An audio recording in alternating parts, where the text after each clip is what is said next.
Pastor Eliseo. Apocalipsis. Capítulo 1. Clase 14. Apocalipsis, capítulo 1, versículo 8. Yo soy el Alfa y la Omega, principio y fin, dice el Señor, el que es y que era, y que ha de venir, el Todopoderoso. Jesús hace su confesión de victoria. Luego, Juan continúa su relato con una confesión que hace el Señor acerca de su victoria sobre el reino de las tinieblas y el resultado que obtuvo tras su triunfo, que recuperó completamente el control sobre el lenguaje de Dios y el dominio sobre la totalidad de su esencia. Con su victoria sobre el diablo, hizo prevalecer nuevamente la personalidad que Dios había elegido de entre toda su esencia para presentarse ante sus criaturas. Con su rebelión, Lucifer le hizo perder a Dios completamente el control sobre el lenguaje de la esencia buena, juntamente con el comportamiento que había elegido para expresarse delante de sus criaturas angélicas y humanas. Lucifer, junto con los ángeles que se rebelaron, logró contaminar el espíritu de todos los humanos, degeneró el aliento de vida que el Creador había insuflado en ellos y los convirtió en aliento de muerte. Esto significa que le hizo perder el control sobre las palabras y las acciones de todos los humanos. Desde ese momento, el libre albedrío de los hombres quedó bajo el gobierno de las tinieblas, por lo que podía usarlos como quisiera para desafiar la voluntad de su Creador. Con ese comportamiento, los hombres estaban sujetos a las directrices del diablo, y Dios ya no podía ser quien había decidido ser. Alguien tenía que prevalecer sobre las tinieblas para recuperar su personalidad. Tenía que ser redimido para recuperar el control sobre el lenguaje y las acciones de los hombres, y, entonces, podría restablecer su reino. A partir de ese momento, el Señor tendría autoridad para juzgar a todo espíritu que le desobedeciera y determinar el castigo por rebelarse contra su Creador y su reinado. Cuando un reino vence a otro. Un ejemplo es cuando un reino es invadido por otro. El rey vencido pierde completamente la autoridad y el poder sobre su reino. El vencedor puede establecer nuevas leyes y determinar el comportamiento de sus integrantes. Solamente batallando y venciendo al invasor puede retomar el control de su reino y normalizar la situación, y los transgresores tendrán que afrontar las consecuencias de su rebelión. En consecuencia, después de su gran conquista, Jesús anuncia el resultado de su victoria. Yo soy el Alfa y la Omega, el principio y el fin, porque logró recuperar el control total de la esencia de Dios y se convirtió nuevamente en lo que el Padre Celestial había decidido ser para presentarse ante los habitantes del universo. Gracias al triunfo de Jesús, el que está sentado en el trono se logró recomponer, porque hizo prevalecer nuevamente la esencia buena sobre la mala, como lo hizo en el inicio de la creación, cuando dijo, sea la luz, y por lo tanto le hizo recuperar su personalidad. El que está sentado en el trono tiene una expresión compartida. Romanos, capítulo 12, versículos 20 y 21. Así que, si tu enemigo tuviere hambre, dale de comer. Si tuviere sed, dale de beber. Pues haciendo esto, ascuas de fuego amontonará sobre su cabeza. No seas vencido de lo malo, sino vence con el bien el mal. Con su rebelión, Lucifer introdujo el mal en el universo y le hizo perder al Padre Celestial la identidad y la personalidad. En consecuencia, después de ese incidente fatídico, ya no se puede reconocer con exactitud al que está sentado en el trono, porque ahora toda su esencia está activa. Sin embargo, con el triunfo de Jesús, se sabe que eso es cuestión de tiempo, que la victoria de la recomposición ya se obtuvo y ahora hay que esperar la elección individual definitiva de cada espíritu humano. Todos los espíritus, creados para hablar y expresarse, necesitan la conexión con el único Dios existente. Absolutamente toda manifestación espiritual sale de ese trono. Todo en este universo se trata acerca de Dios. El hombre es solo un estuche donde habita su esencia. Por lo tanto, mientras el Creador esté en esa condición, los espíritus, para obrar, pueden escoger la manera como se quieren manifestar. Ese es el sufrimiento momentáneo de Dios, queriendo ser santo, puro y bueno. Ahora los espíritus influenciados por el reino de las tinieblas pueden expresarse a través del que está sentado en el trono con su esencia del mal. A eso el Creador lo llama pecado, que lo hagan manifestarse de una manera que él aborrece. Pero aún es mucho peor la iniquidad, que se da cuando alguien que conoce la ley y la voluntad de Dios procede de la manera opuesta, sabiendo que está obrando mal, y aún así decide hacerlo sin importarle el sufrimiento que le ocasiona a Dios. Por ese motivo, Jesús alerta a los creyentes anunciando quién es, para que sepan que ha recuperado el control de la personalidad de Dios y, con su victoria, ha vuelto a tener el lenguaje y el comportamiento que el Creador había escogido para manifestarse a su creación. Jesús, el prototipo a seguir. Eso significa que el Señor es el prototipo y que los hombres deben programarse para proceder de la misma manera que Jesús lo hizo cuando estuvo en la tierra, ya que demostró que con su comportamiento deshizo todas las obras del diablo. Los que aman a Dios verdaderamente deben hacer lo mismo para minimizar el sufrimiento de quien está sentado en el trono hasta que determine hacer su juicio final. El Señor Jesús anuncia que ha recuperado el estado original con el que su Padre Celestial quiere vivir. Ha recuperado el reino. Por lo tanto, los seres humanos deben ajustarse al lenguaje y comportamiento requeridos para ser parte de su reino. Todos los que se rebelen serán juzgados y condenados eternamente. En consecuencia, el creyente necesita meditar constantemente en la palabra de Dios y orar sin cesar para adquirir su personalidad y, de esta manera, brindarle gracia y paz a quien está sentado en el trono hasta su recuperación total. Yo soy el Alfa y la Omega. Yo soy el Alfa y la Omega, la primera y la última letra del alfabeto griego. Con su autoproclamación, el Señor manifiesta la grandeza de su omnipotencia, ya que, al identificarse con esas dos letras, especifica que nadie puede pronunciar una sola palabra si no es porque tiene la esencia de Dios. Dios es único. Fuera de Él no hay ningún otro tipo de existencia.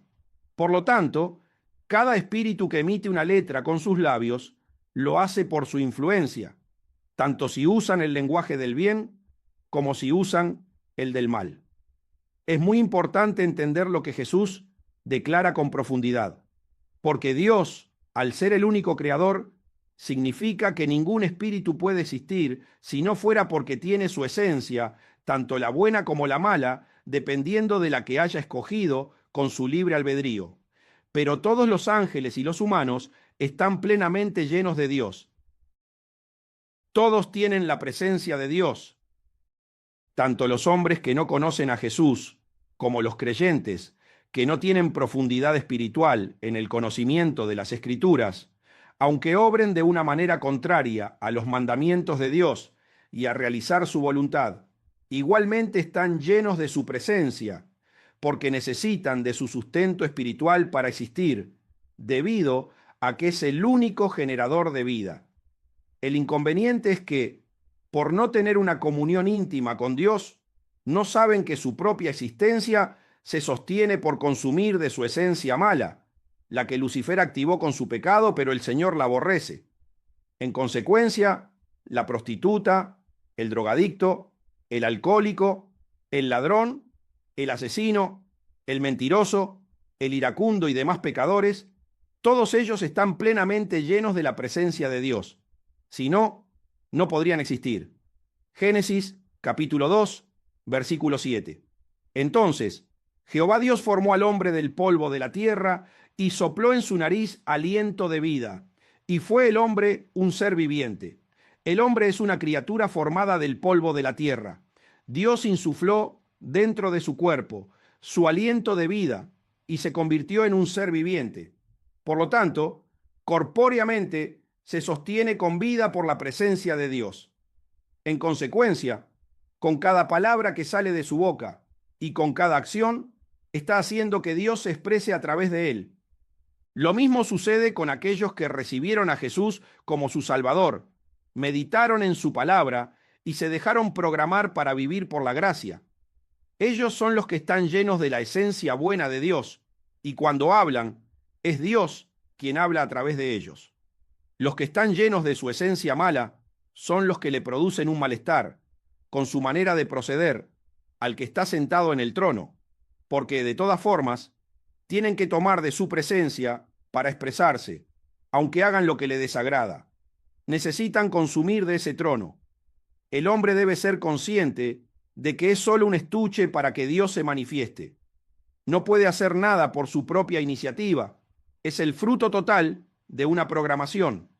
Aunque Dios lo dotó de un sistema de emociones, sensaciones y sentimientos, fue para que experimentaran lo que Dios está sintiendo cada vez que hablan o actúan. Cuando alguien se entrega a la tentación de la fornicación, hace fornicar a Dios a través de su cuerpo. Cuando alguien se deja influir por el Espíritu Santo y ora, lo hace orar a Dios. Todas las palabras tienen poder. En consecuencia, cualquier palabra que se diga, sin importar su origen, tiene poder para movilizar a los hombres y hacer que hagan o digan cosas, ya que son transmitidas por la intervención del Espíritu del que está sentado en el trono. Mateo, capítulo 8, versículos 1 al 3. Cuando descendió Jesús del monte, le seguía mucha gente. Y he aquí vino un leproso y se postró ante él diciendo: Señor, si quieres, puedes limpiarme. Jesús extendió la mano y le tocó, diciendo: Quiero, sé limpio. Y al instante su lepra desapareció. De ese trono procede toda la energía que moviliza el universo. Por ese motivo, cuando un hombre que está bajo el gobierno del maligno habla, dependiendo de la cantidad de oyentes que lo escuchen, le puede ocasionar mucho sufrimiento al que está sentado en el trono. Como también el que predica el Evangelio por el poder del Espíritu Santo, le puede causar mucha alegría. Tanto los ángeles como los hombres son el resultado de una conjugación de palabras. Cada palabra que escucharon le fue formando su personalidad. En consecuencia, es de suma importancia entender que cada nueva palabra que se escucha puede cambiar completamente la conjugación interna y modificar la personalidad. Si tienes un vaso de agua pura y le cae solo una gota de tinta, pierde totalmente su pureza. De la misma manera, si no se está controlando lo que entra en el corazón, puede pasar lo mismo.